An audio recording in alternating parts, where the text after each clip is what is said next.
certainly one of the deepest chapters. It's a chapter that scholars would say has a quality to it as a standalone chapter. You can take this chapter out of context and you can read it and you can get so much from it. But if you want to get the best from it, we try to see it in the context. And in the context is really not only chapters 12 and 14, what comes before it and after, but Paul just does a masterful job as he takes us through the whole book of 1 Corinthians, and the context of 13 really includes everything in the book just about. And it's an extensive study to go back and track it, and I won't bog us down too much with that tonight because it can be a little frustrating and you can get off rhythm and kind of lose track of where you are. But I do want to do a little bit of that.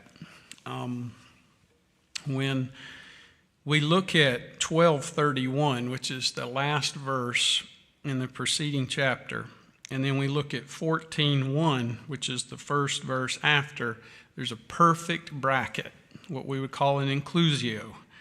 In 12:31 it says, but earnestly, you may have eagerly there, earnestly desire the greater gifts. And obviously the question becomes, what are the greater gifts? And is it okay to desire a greater gift? And if they're greater gifts and we know what they are, and it's okay to desire them, then how do we get them? You know, there's just that kind of reasoning. And I show you a still more excellent way. And then 14:1 is the other bracket. Pursue love, yet desire earnestly, eagerly, spiritual gifts. So we know that the greater gifts are certainly spiritual gifts, okay? But especially that you may prophesy. So prophecy, however, is not the greatest gift. And that's a little bit of the mystery here and what Paul's going to put together for us. And he certainly is a master at doing this. And again, the title tonight would be not what love is, but what love does. You can be a superstar athlete, but if you don't play the game, what good is it, right? You can feel a certain emotion and call it love, and still you can love someone but not extend that love. What good is it? It's all inward. It's kept in your heart. And that's the spiritual gifts. We're going to see this kind of jump out in verse 1.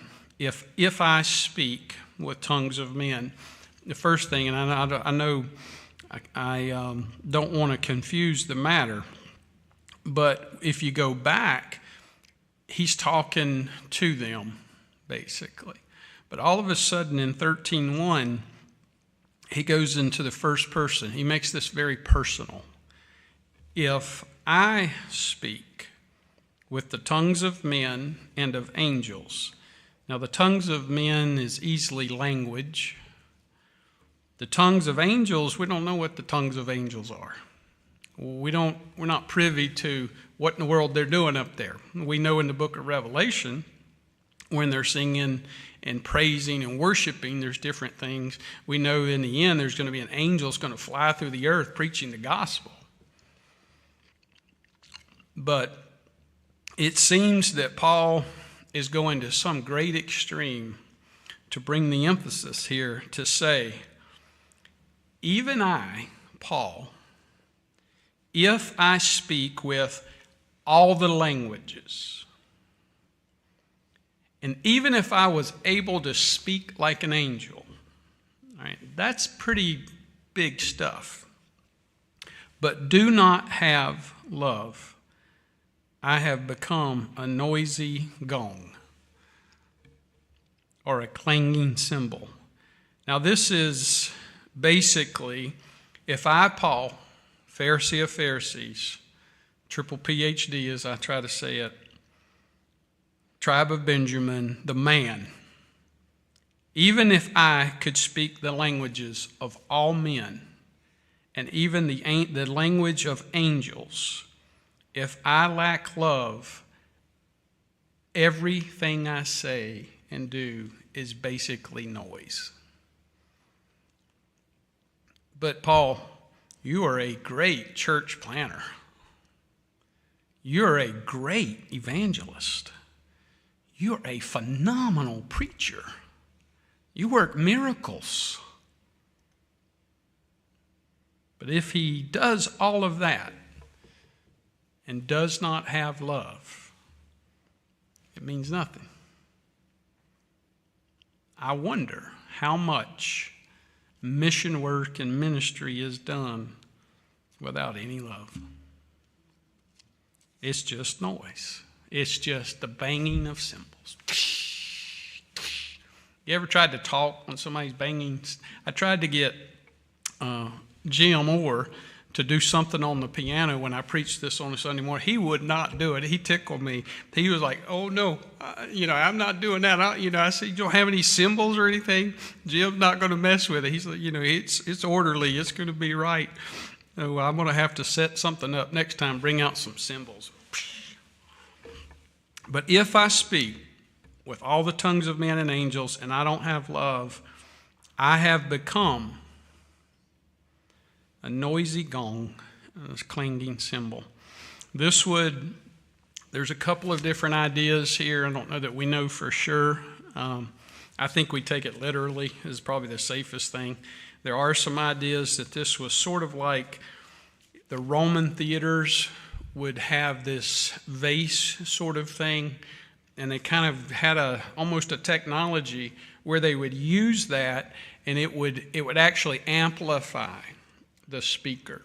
And it was kind of like our bullhorn kind of idea. That is basically just noisy, loud nothing. It's vanity. In verse 2, if I have the gift of prophecy. Now, prophecy, in the ultimate sense of prophecy, means a prophet repeats what he hears from God. That's what a prophet is supposed to do. We have this sense that prophecy is being able to tell the future, because prophecy in the Bible means future things. But they knew what was going to happen in the future because God told them. It's not witchcraft, and we have to be careful here. I've had people come say, "Oh, I met a prophet." You met a prophet? Yeah. They told me this stuff, and how did they know about me? I mean, we had a situation at a college campus, and there's someone there, and they're gifted. No doubt, they're gifted. But when somebody starts telling you the future and seeing into your heart what's really going on, and you just better be careful. There's a lot of spiritualism, and there's a thin line there. It doesn't take much to get in the wrong place. So he says, if, and these are incremental. They're adding up here, okay? He's not saying if I had this or if I had that. He's adding these up, okay? They're cumulative. So tongues of men, of angels, and if I have the gift of prophecy and know all mysteries and all knowledge, and I have all faith. Now, it's easy to miss it.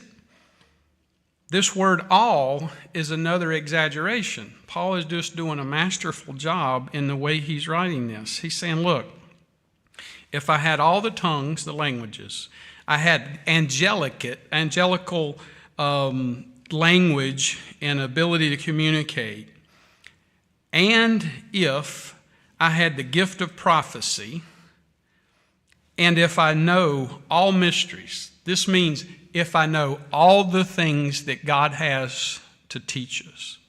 I mean, obviously, Paul knows he doesn't have this, but he's saying, and all knowledge. Now, Paul's the first to tell you he doesn't know much. And if I have all faith. Now, how can you have all faith? Can you know all things, know all mysteries, and have all faith this side of glory? No. But Paul's exaggerating just to show us how impossible it would be. so as to remove mountains, but I do not have love. Now he goes from possessing to being. I have.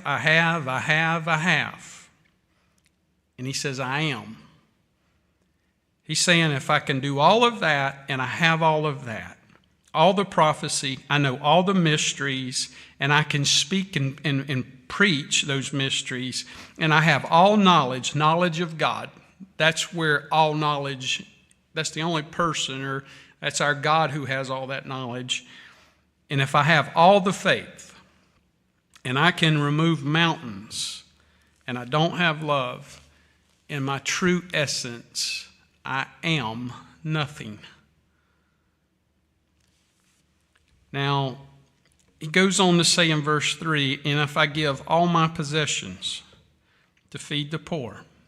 Now, is that a good thing? Sure it is. It's a commandment.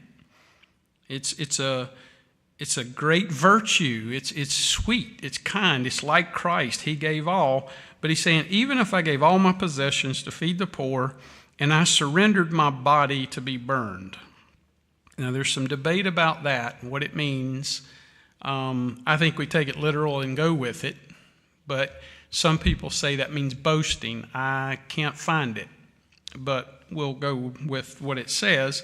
My body to be burned, but do not have love, it profits me nothing. In other words, whatever I sacrifice, whatever I give, no matter how great that sacrifice is, if I do not have agape love, then it means nothing. It has no value, because love brings the context, it brings the essence of value, it brings value in who this agape love is from and central to. And then he goes on and he says, he's going to tell us in 4-7, what's the character and the nature of love. He's going to basically say, this is what love is, and this is what love's not. And that's where he's going to take us. When we look at the spiritual, if we go back to 1, there's spiritual gifts, and we see 4. Okay, we see tongues. We see these gifts. We see in verse 2, we see prophecies, we see knowledge, and we see faith. We see these 4 kind of come together. And again, they're all added up. And he says, what I want to tell you is if you take all the spiritual gifts, what is the fruit of the Spirit? It's love, ultimately. It's love. And if you take all those spiritual gifts and you take out love, they're just gifts. People can benefit from your ability of knowledge or your gift of knowledge. You can teach them. You can have faith and you can move mountains. Let's just say you can accomplish stuff. The Lord was very clear about the value of faith that could move mountains. It was important. Language is certainly important. If you go to China and you're going to be an evangelist, you probably need to understand the language and be able to communicate. Prophecy ultimately is teaching and preaching what God has said. But if you take out love, it really has no purpose, no value. And even the person who does it, their life is actually considered utterly, in the truest sense, very ineffective at best. Let's just be sweet about it, as sweet as we can. And so I want to go back and look at chapter 2, verse 1, because we need to see the context. 2:1. And when I came to you, brethren, I did not come with superiority of speech or of wisdom, proclaiming to you the testimony of God. So right here, when we go back to 13, if you'll just keep your hand there on chapter 2 and just make it easy to go back and forth, he's saying, if I speak with the tongues of men, of angels, right? So he's saying right there, I didn't come to you with an excellent speech, but if I could, and I came without love, it means nothing. You see what and if you have time, if you'll take the time to go through this book like that, you're going to see just a remarkable trend. Go to 2:7. All right? So if we go to verse 13:2, he says, if I have the gift of prophecy and know all the mysteries. If you go to 2:7, but we speak of God's wisdom in a mystery, in the hidden wisdom which God predestined before the ages to the glory. Okay, so you see it'll just continue to go through that. If you look for those key words, mysteries, knowledge, prophecy, you can follow them through just about every verse. Believe it or not, it's just a remarkable, at least in every passage that's creating a topic or a point. And but we see that kind of keep going on and keep going on. In verse 1 through 3, what we really see is just the preeminence of love. It's just even Paul himself using I. All the accomplishments, all the abilities, if I could do this, if I had that, means nothing. So when we go into 4, okay, 13:4, love is patient.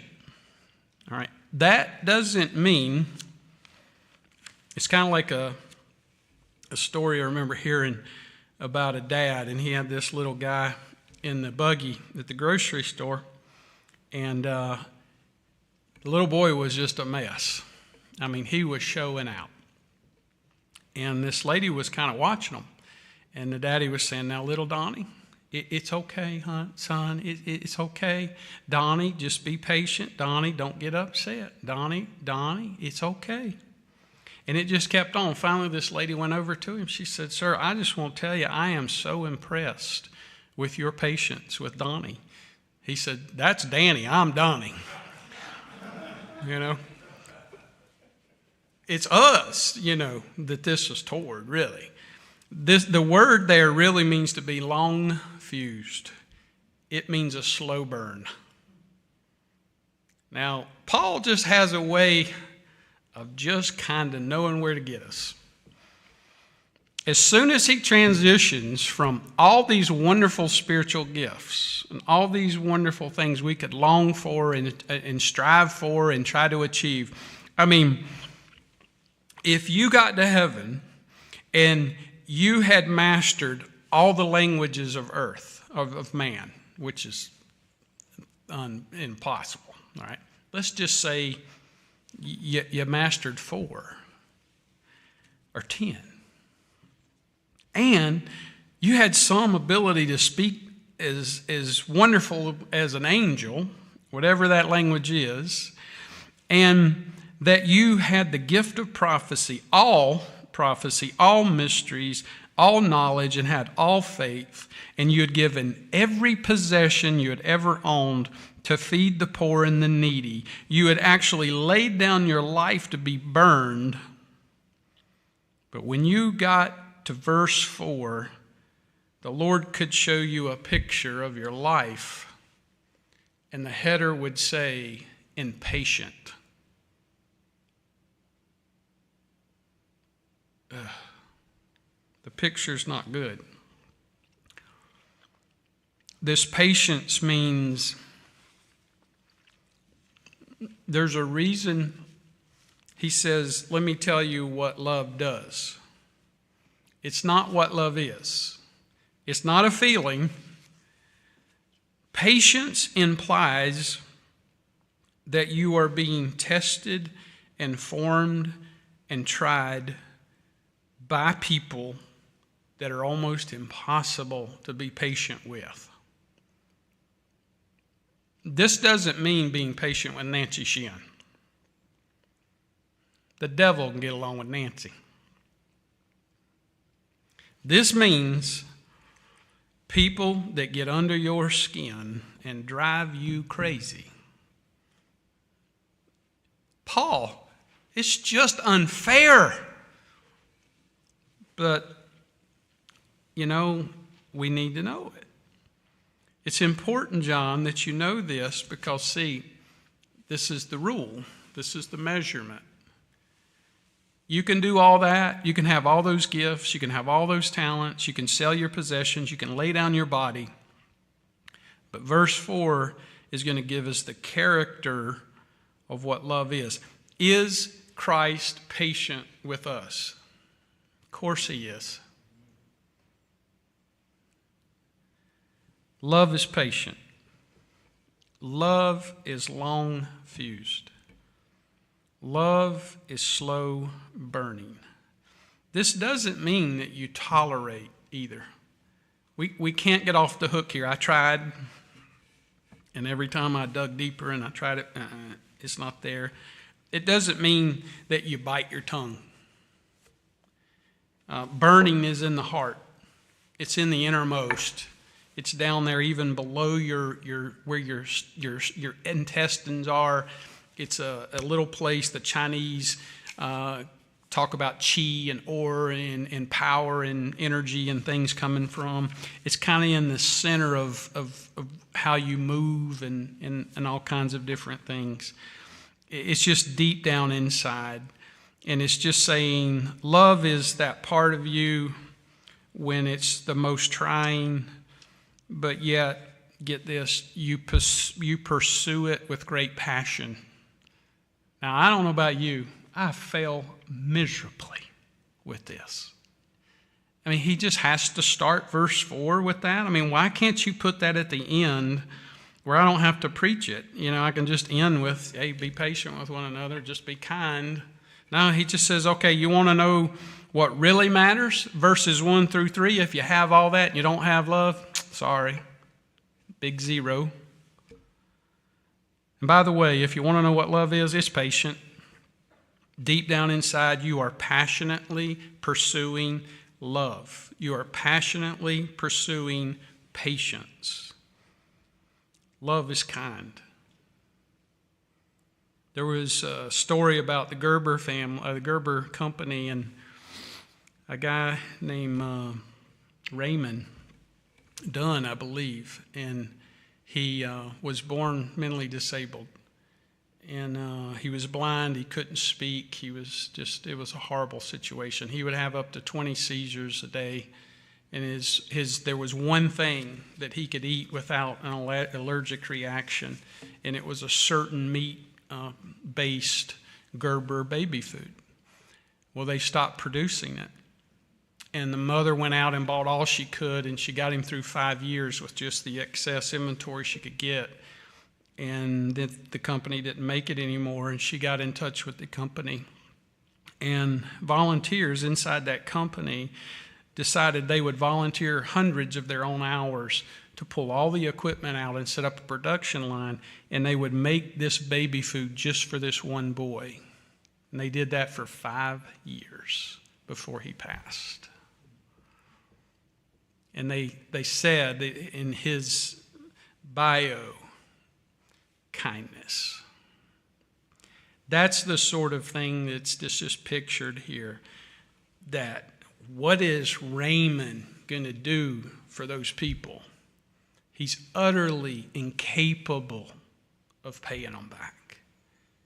Even if he could form a thought in his mind that he wanted to, he can't even form that mind. But even if he did, what would he give them? He can't walk, he can't talk, he can't see them, he can't thank them. But they did it because deep down inside, they passionately pursued the desire to be kind to someone who they didn't even know, and is not jealous. And love does not brag and is not arrogant. So let's just jump over to 4:6. I won't tie you up too much.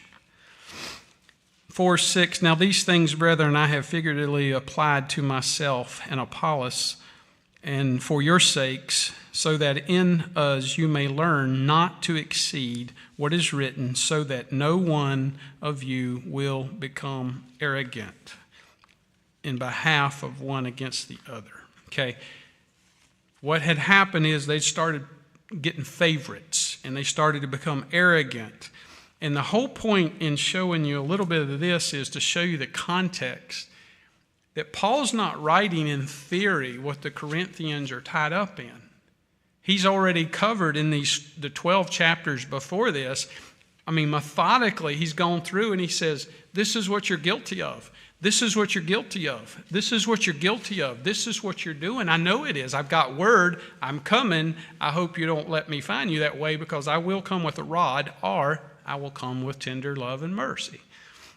And if you follow that, if you'll spend a little bit of time on it, it's just going to be a sweet gift to you. Go to 8:1.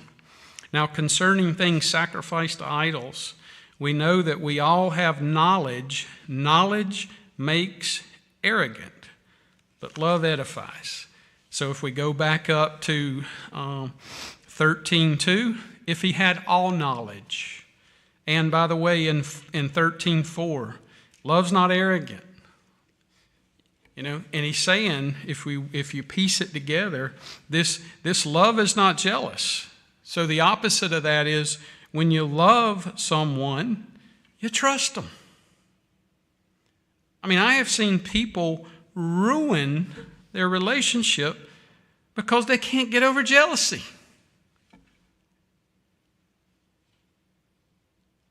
But he's saying, look, I hate to say this, but we got to know the truth. In essence, he's saying, look, you need to be jealous. But you need to love as if there's nothing to be jealous over. And what I mean by that is, God is jealous for you. He loves you, and he is jealous for you. He will not share you. But at the same time, he gives us this unbelievable ability, if we will, to love regardless of jealousy. I mean, it's a tough. It's the kind of like the book of Amos. I mean, can you imagine? Not Amos, Hosea. Thank you, my Bible scholar over there. Love that story. Can you imagine Hosea? Hey, I want you to go marry a prostitute. What? Yeah. Check out the names of the children. And she would go and she would cheat. He'd take her back in. He'd buy her off the slave block. That's what he's talking about. There's no way around it. To love is to be long-burning. Long-suffering is the wrong idea here. If your translation has that, it's okay as long as you understand the difference. Long-suffering means I am suffering through this. Patient means I am passionately pursuing it. Those are totally different things. It doesn't mean it's not suffering. It doesn't mean it's not painful and it's not sacrificial. It just means that our intent and what we have to decide on is that we are to be pursuing with great passion, burning passion, and we're not so focused on how long we're going to last. That's the point. All right, you are just about on my last nerve. That's not what he's talking about. It's not a 2-minute warning before the bomb goes off. He's saying, look, love is a passionate pursuit that is burning in its desire to exalt that person, to honor that person. I'm going to tell you, this is one of the hardest passages for me to look at and to preach, because I'm going to tell you, there's so much here. It's just in my flesh. I don't want to be patient, especially people that can be difficult. Love is kind. Love is not jealous.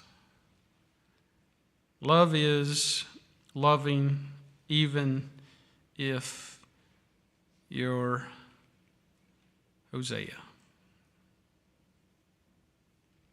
Love does not brag. It's not arrogant. Doesn't lord over.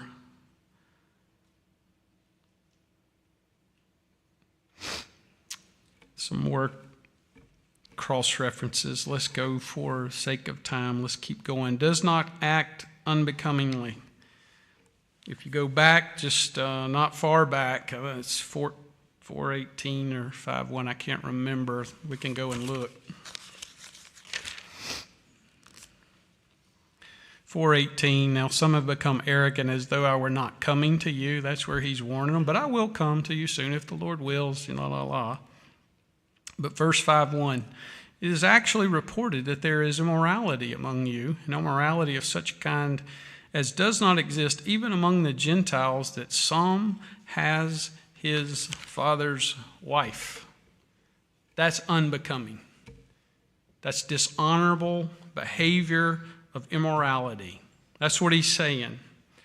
That love does not act in an immoral way. I remember being in a Waffle House in Henderson, North Carolina. I had my wife and my two girls. They were pretty small. And we were sitting right next to a booth. And there was a man and a woman sitting there. And this man came in and sat down with this couple. And he started to talk about the most filthy things. And God help us, because it's a wonder we didn't die. Before I knew what happened, I got up, I went to him, I put my hand on his shoulder, and I got right down, and I told him what needed to change, and everything in the restaurant felt like it went into the twilight zone. It was like, it just stopped. And of course, this man and woman were looking at me like I had lost my mind, and I probably had. I went over and sat down. Of course, I couldn't eat, and we were all ruined at that point. And we left. I don't think the girls ever heard it. But it was unbecomingly. It don't need to be talking about stuff like that in front of anybody, especially women and children. What has happened to us? Well, that's what he's saying. That's not love. That's filth. It's nastiness. And it shouldn't be sitting around in a Waffle House talking about it in front of women and children. What about the man who sat there and let this man talk like that in front of his own wife? Filth. That's not love. That's not honorable. Shouldn't happen. It does not seek its own. Now you remember the double love commandment of Matthew 26? 22. Go to Matthew 22.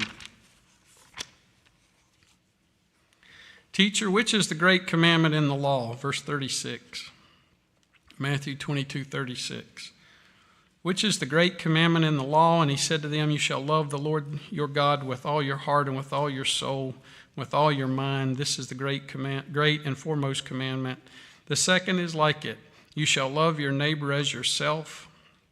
And on these two commandments depend the whole law and the prophets. So this double commandment, I'll show you something that's interesting to think about, okay? Verse 35, one of them, a lawyer, asked him a question, testing him. There's some scholars, including my favorite, who believes this was probably Saul.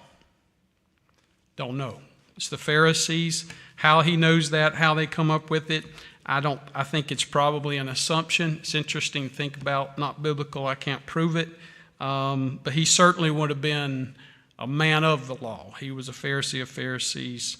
Whether he was or not, it was the Pharisees there, and they had heard in verse 34 that he had silenced the Sadducees, and they gathered themselves together, and one of them a lawyer. It's just interesting that they would call out this lawyer. That's not typically what they did. They would say the Pharisees or a certain man. But when they called him out as a lawyer, there's some scholars that believe that could have been Saul before he became Paul. Don't know.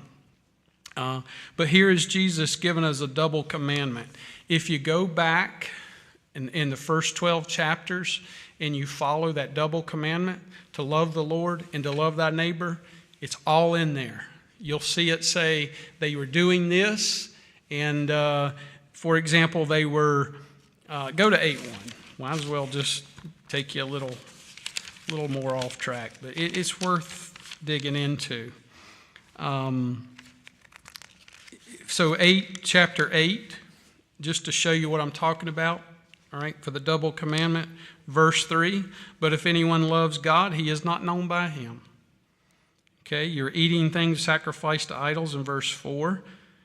No such thing as an idol in the world, and there is no God but one. It goes on and on like that. That double commandment is right there throughout this. And Paul is hitting this, and he's telling us about this love.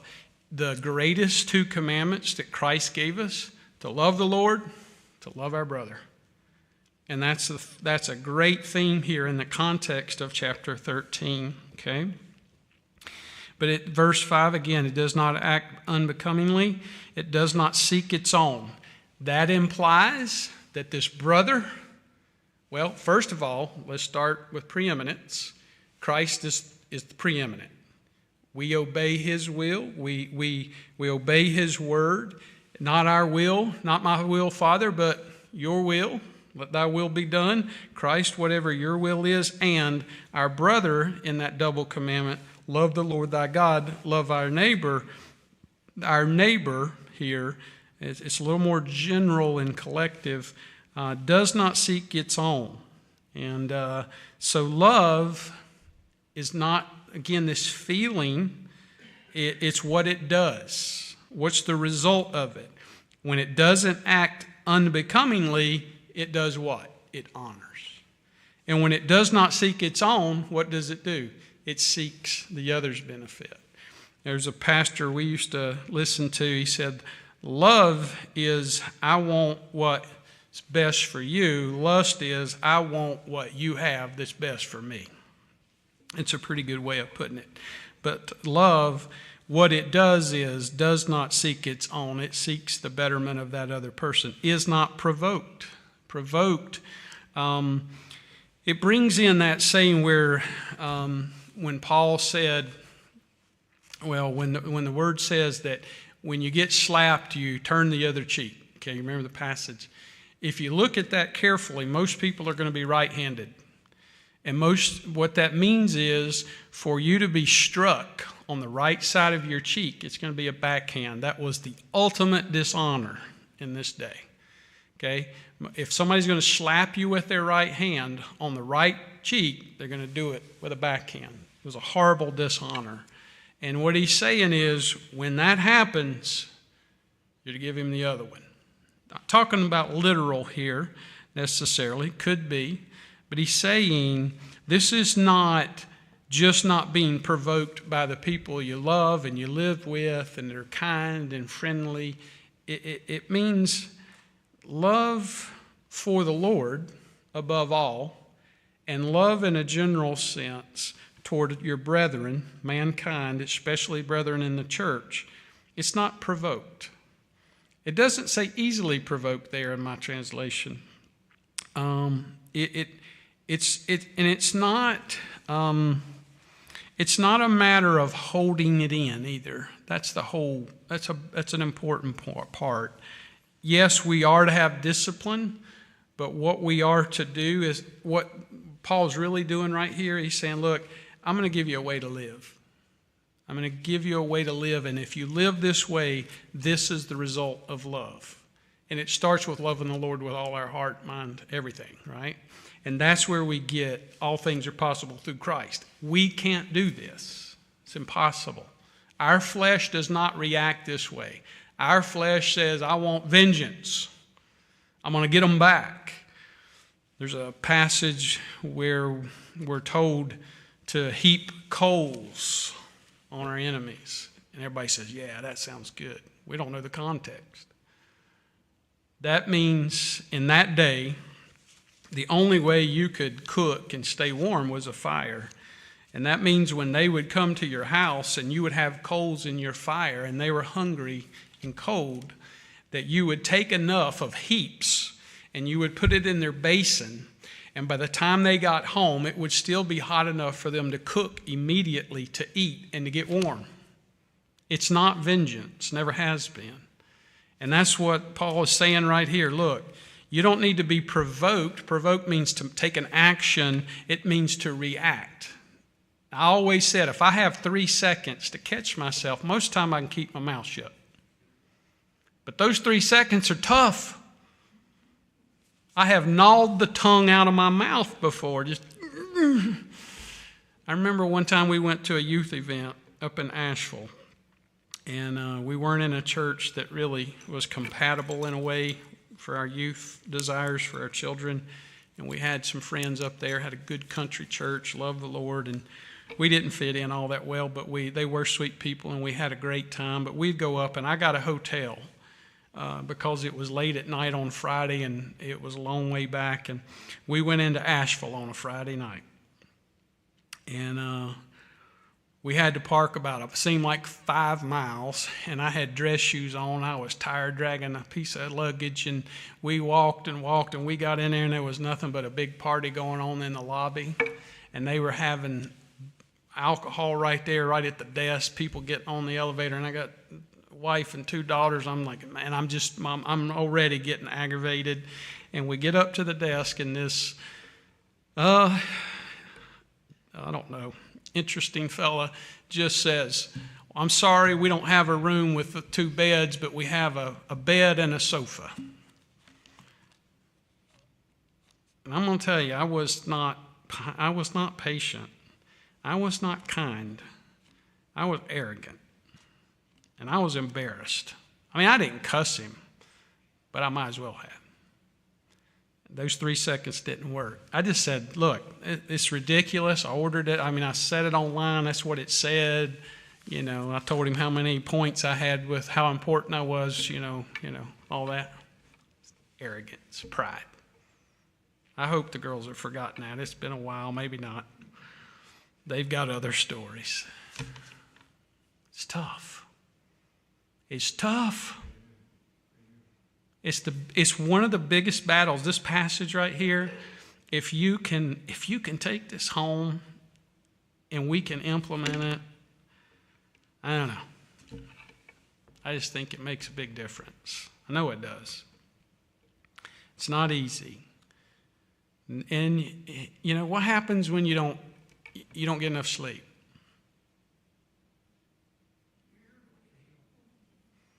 What happens when you're hungry?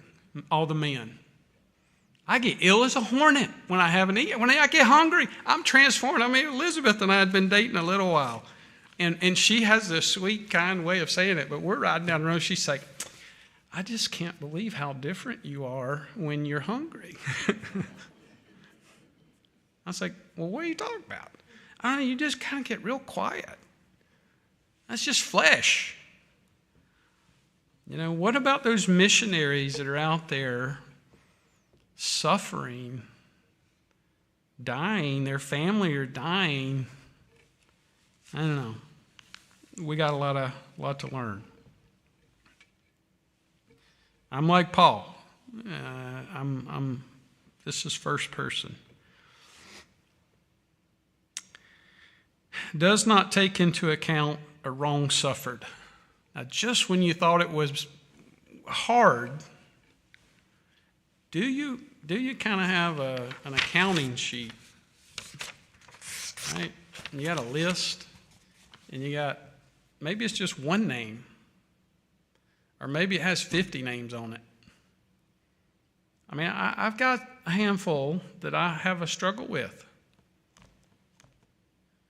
But there are some people who live their lives with kind of a chart of accounts, an accounting sheet. Well, this person did this and did this and did this and said that, and this person, and we let them accumulate. And God, through Paul's pen, is just saying, look, you better thank God I don't do that. Does not take into account a wrong suffered. In many ways, he's basically saying this: I'm not going to give you any excuse. Just because they acted this way doesn't give you the right to act that way. Now, that one's tough. Taken into account, it kind of backs us up. It says when you're determining whether you're going to be patient or not, or where you're determining whether you're going to be kind, you're determining whether you're going to be jealous, whether you're going to brag or not, whether you're going to act in an unbecoming way, a dishonoring way, whether you're going to seek your own or that other person, whether you're going to be provoked or not, what wrong they suffered you doesn't matter. It's not even in the accounting formula. But Lord, that is unfair. Imagine going to God and Him and you saying, Lord, I need you to help me with this. And Him saying, well, okay, well, I created you. I saved you. I love you. I have a purpose. I have a plan. You're precious in my sight. But you know what? That sin right there, can't do it. If God took one of our sins, if God took the least of our sins and plugged it into the formula of grace, there would be no grace. That's what He's saying. John, when you're trying to decide if you're going to be kind, if you're going to be patient, if you're going to be nice, if you're going to be in a good mood, if you're going to be giving, if you're going to sacrifice, you can speak. You can be the greatest preacher. You can be the greatest teacher. You could work miracles. You could have all the mysteries and all the knowledge that God has to offer. You could have the faith. You could move mountains and work miracles all over the place. You would have nothing. You would be nothing. It would be useless without love. And if I take all the good and then I take this bad thing and I plug it in and I decide that I'm going to do the opposites of what He's teaching me to do here, it's just not justified. He just won't accept it as an excuse. It doesn't mean, the key word here is what? A wrong suffered. And what we'll do is say, but it was wrong. I have my right. Lord, you know. You were watching. You know exactly. The Lord says, and what is your point? Because, I've been there since, eternity, and I've been watching your life, 57, almost 58 years. I've seen it all, John. Believe me, that is not the math you want to use. That math will bind you. That math will ruin your testimony. The world's watching. The world's watching. I remember getting a letter in the mail with a traffic violation with a camera. And, there's just something about opening up that envelope. You're like, no. Oh, yeah. That's our car. I didn't pick up the phone and argue. I sent them a check. Guilty. Had they asked me, did that happen? I doubt it. Probably yellow. It was red. It was red as Miss Carolyn's jacket. Guilty. And I just wonder, as we prepare, and all of this is God so loved the world. I just wonder if we were to get an envelope this week and it had pictures of all that time where we were patient and kind, and then maybe there was a black envelope came, had a skull on it or something, and it just had the pictures of the look on our face. Maybe you had a little button you could push and you could hear that voice I use when I get frustrated. That tone. You ever mean just trying to use a tone in your voice? It's not the words. The other day, somebody locked up my phone, Sam, and I had kind of some fun about it. Thankfully, they didn't do anything bad, I don't think, but it was aggravating. And I called the phone company, which I've never had trouble with. And that lady said all the right words, but the tone in her voice, I was bothering her. And so many times it's the tone, isn't it? The picture could look pretty good. You could be smiling. But if you had a little button where you could hear what you said and how you said it, Maybe you were hungry at the point, but, I don't know. Anybody guilty? Am I the only one? All right. Father, thank you for the privilege to be here tonight. Thank you for helping me physically, the voice, and just to give you the praise and the honor for it. I thank you for your word. I thank you for the undeniable truth that there is no one, I don't think, other than Christ Jesus himself, that has ever lived up to this passage fully. I know I have failed you miserably in so many of these areas. And Lord, our desire tonight is as we reflect on the greatest gift, the gift of love. When love come to mankind bundled in human flesh, that as we reflect on that gift, and as we enter into this Christmas week, and as we reflect even toward the end of this year and the beginning of something new, that we would take these next couple of weeks and just really be mindful and deliberate and ask you to do the impossible in our hearts, to transform our hearts, to give us your sweetness and your love. Give us your patience. May we tear up and throw away the accounting sheets.